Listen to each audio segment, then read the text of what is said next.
ஸ்ரீமதே ராமானுஜாய நமஹ. ஸ்ரீமத் அழகிய சிங்கர் திருவடிகளே சரணம் சரணம்.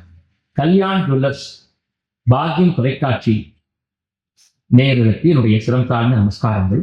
ஆனந்த ராகமாய் ஓர் ஆன்மீக பயணம். நீங்கள் பார்த்து கொண்டிருப்பது உங்கள் பாக்யம் சேனல். வழங்குவோர் அன்புடன் கல்யாண் ஜுவல்லர்ஸ். இது உங்கள் பாக்யம், எங்கள் பாக்கியம். 108 திவ்ய தேசங்கள் வரிசையிலே இப்பொழுது நாம் சேவிக்கக்கூடிய திவ்ய தேசம் திருக்காவளம்பாடி என்று சொல்லக்கூடிய திருத்தலம். காவளம் என்றால் என்ன பொருள்? பூஞ்சோலைகள் என்று பொருள். பூஞ்சோலைகள் நிறைந்திருந்த பகுதி என்பதாலே இதற்கு காவளம். பெருமாள் பாமா ருக்மணியோடு எழுந்தருளி சேவை சாதிக்கிறபடியினாலும் திருமங்கையாழ்வார் 10 பாசுரங்களால் மங்களாசாசனத்தை ஏற்ற பெருமாள் என்பதாலும் திருக்காவளம்பாடி என்ற பெயரை பெற்றது. சரி, இந்த பெயர் வருவதற்கு புராண ரீதியாக என்ன காரணம் என்று பார்க்கும் பொழுது, நரகாசுரன் என்ற அசுரனை பற்றி நாம் அறிந்திருப்போம். அவன் வராக சுவாமியின் பிள்ளையாக பூமி பிராட்டியினுடைய குழந்தையாக வராக அவதாரத்திலே பிறந்தான். பிறக்கும் பொழுதே அசுர குணத்தோடு பிறந்ததால் அவன் அட்டூழியங்கள் நாளுக்கு நாள் அதிகரிக்க துவங்கின. அதுவும் துவாபர யுகத்திலே அவன் சொல்ல மாட்டாத அட்டூழியங்களை செய்து தேவர்குல நம்பிகளை எல்லாம் கவர்ந்து சென்று சிறையில் அடைத்து விடுகிறான்.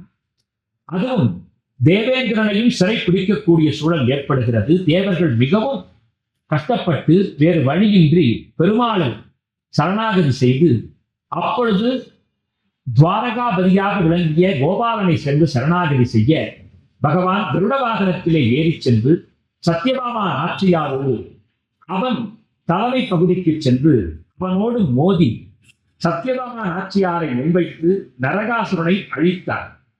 இது புராண வரலாறு. அப்படி அழித்த பிறகு தேவலோக மங்கையரை மீட்டு தேவர்கள் இழந்த சொத்துக்களை மீண்டும் பெருமாள் தேவர்களுக்கே திருப்பி வழங்கினார்.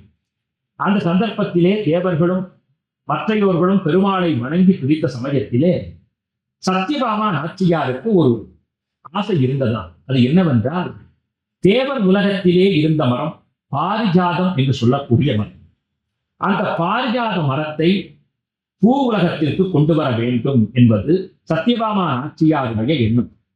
எனவே அந்த தேவலோக விருட்சத்தை பூ உலகத்திற்கு கொண்டு வர வேண்டும் என்று கிருஷ்ண பகவானிடத்திலே கேட்டபொழுது தேவேந்திரனிடத்திலே முறைப்படி கேட்டார். ஆனால் தேவர் குல தலைவனான இந்திரனோ அதற்கு சம்மதிக்கவில்லை. நரகாசுரனை ஒழித்து தேவர் உலகத்தை மீட்டுக் கொடுத்து இப்படிப்பட்ட அரிய கைங்கரியங்களை தேவர்களுக்காக செய்த எம்பெருமானை ஒரு பாரிஜாத மரம் அவன் நாயகியால் கேட்கப்பட்டு அதற்கு தன் இசைவை தர மறுத்தான் தேவேந்திரன். அவனோடு சேர்ந்து மற்றையோர்களும் இந்த தேவலோக சட்டத்தை மீற முடியாது, தேவர் உலக பாரிஜாத மரம் இங்கே பூ உலகத்திற்கு அனுப்பப்பட மாட்டாது என்று சொன்னவுடன் எம்பெருமான் அந்த பாரிஜாத விருட்சத்தை எடுக்கச் செல்ல தேவேந்திரன் அம்பு மாறி பொழிய பகவானும் அவனோடு யுத்தம் செய்ய இந்திரனுடைய செருக்கை அடக்கி பாரிஜாதத்தை பெயர்த்தெடுத்தானாம் பகவான். எனவே சத்யபாமா நாச்சியாரின் விருப்பத்திற்கேற்ப அந்த பாரிஜாத மரத்தை பெயர்த்தெடுத்துக் கொண்டு பகவான் வந்து இறங்கிய ஒரு அற்புதமான திவதேசம்தான் திருக்காவளம்பாடி என்று சொல்லப்படுகிறது. ருக்மணி பாமா சமேதனாக இந்த தலத்திலே பெருமாள் காட்சி தருகிறார்.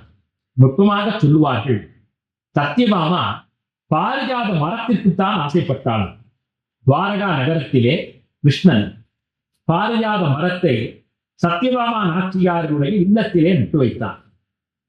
சத்யபாமாவுக்கு ஒரே சந்தோஷம். ஆஹா, என்ன ஒரு பாக்கியம், நாம் எண்ணிய மரம் நமக்கு கிடைத்து விட்டது. உடனே புஷ்பங்களை சொல்லியோ அப்படிப்பட்ட தன்மை வாய்ந்த அந்த மரம், அந்த பூவினுடைய நறுமணத்தால் ஈர்க்கப்பட்ட சத்யபாமா அங்கு சென்று பார்த்த பொழுது பாரிஜாத மரம்தான் இருந்தது. புஷ்பங்கள் ருக்மணி நாச்சியாரின் இல்லத்திலே கீழே விழுந்து கிடந்துதான். பொதுவாக பாரிஜாத பூக்கள் என்று சொல்லக்கூடிய பூக்கள் இரவில் தான் பூக்கும். அதுவும் பூத்தவுடன் பல புஷ்பங்கள் பூமியிலே சிந்திவிடும். அது ருக்மணி நாச்சியாருடைய இல்லத்தில் சிந்த வேண்டும் என்று பகவான் நினைத்ததனால் அவ்வாறு நிகழ்ந்தது.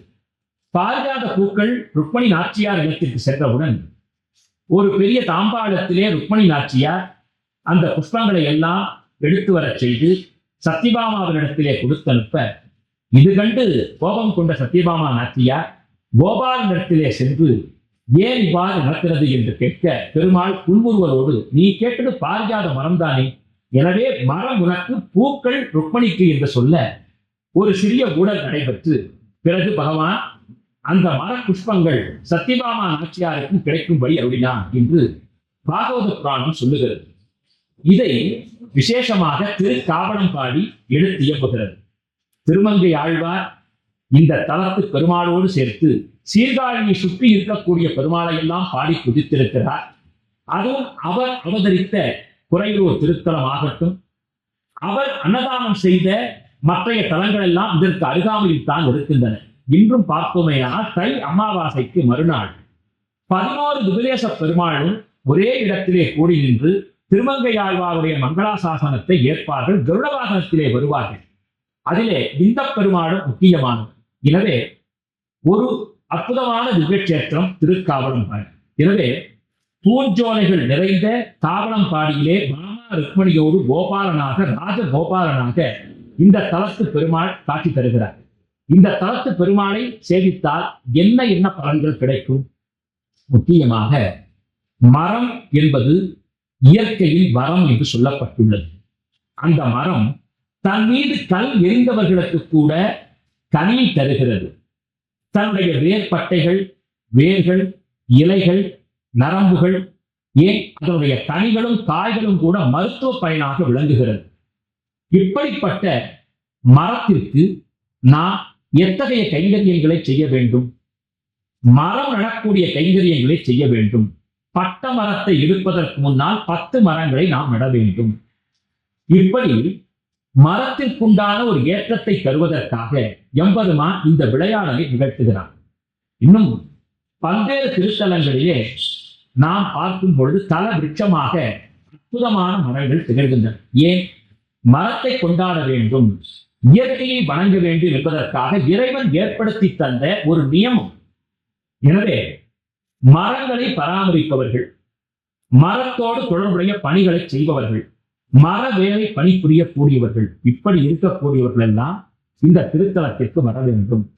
பொதுவாக நாம் அகந்தையின் பொருட்டு யாரேனையும் நாம் நமக்கு கீழ் பணிபுரியக்கூடியவர்கள் எல்லாம் சினத்தோடு துச்சமாக பேசிவிடுகிறோம். அவர்கள் மனதிலே வருந்தும் பொழுது அதனால் ஏற்படக்கூடிய பாவம் நம்மை தாக்காமல் இருக்கவும், மனது அமைதி நிலை பெறவும், கோபத்தை குறைத்துக் கொள்ளவும், மௌனத்தை கடைபிடிக்கவும், எல்லாம் அல்ல இறைவனுடைய அருளை பெறுவதற்கும் இந்த திருக்காவலம்பாடி தலத்திற்கு நாம் விஜயம் செய்ய வேண்டும். பூஞ்சோலைகள் நிறைந்த தலம் என்பதால் இந்த வாழ்வு ஒரு பூஞ்சோலையாக பரிமளிக்க வேண்டும் என்றால் திருக்காவலம்பாடியிலே பாமா ருக்மணியோடு ராஜகோபாலனாக அல்பாலிக்கக்கூடிய இந்த தலத்து பெருமாளை நாம் வாழ்விலே ஒரு நாளேனும் சேவிக்க வேண்டும். வாழ்க்கை நந்தவனமாக இருக்க வேண்டும். அந்த நந்தவனமாக இருக்கும் பொழுதுதான் நந்த கோபாலனுடைய அருள் நம்மை சென்று அடையும். அப்படி நறுமணம் உள்ள புஷ்பங்களை போன்ற வாழ்க்கை நமக்கு கிடைக்க வேண்டும் என்றால் மனதிலே பக்தியும் அன்பும் நிறைந்து பெருக வேண்டும். மிகவும் வறுமையிலே இருப்பவர்களுக்கு, ஏழை எளியவர்களுக்கு நாம் செய்யக்கூடிய உதவிகள் இறையருளால் பெரும் பதவிகளாக நம் வாழ்விலே வரும். அப்படி நாம் நற்செயல்களை செய்ய வேண்டும் என்றால் இந்த திருக்காவலம்பாடி இறைவனை சேவிக்க வேண்டும். குடும்பத்திலே சகோதரர்கள் சகோதரிகள் இருக்கிறார்கள். அவர்களுக்கு தேவையான சொத்திலே பங்கு தர வேண்டும். அப்படி தராமல் மறுத்தால் அது சாபமாக மாறிவிடும். எனவே அவர்களுடைய சாபத்தினால் ஏற்படக்கூடிய பிரச்சனைகளை தாங்கக்கூடிய சூழல் இல்லை என்பதால் காவலம்பாடி பெருமாளை துதித்து வணங்கினால் நமக்கு பிரச்சனைகள் நிச்சயமாக தீர்ந்துவிடும். எனவே திருக்காவலம்பாடி சென்று பாமா ருக்மணியோடு அல்பாலிக்கக்கூடிய அந்த ராஜகோபாலனை நாம் சென்று சேவித்தால் நம் மனம் நந்தவனமாக பூத்து நிற்கும் என்று சொல்லி அந்த திருக்காவலம்பாடியிலே காட்சி தரக்கூடிய கண்ணனும் பெருமானை சரண் புகுவோம். எல்லா நலமும் பெரு. ஆனந்த ராகமாய் ஓர் ஆன்மீக பயணம். நீங்கள் பார்த்து கொண்டிருப்பது உங்கள் பாக்யம் சேனல். இது உங்கள் பாக்யம். எங்கள் பாக்கியம். வழங்குவோர் அன்புடன் கல்யாண் ஜுவல்லர்ஸ்.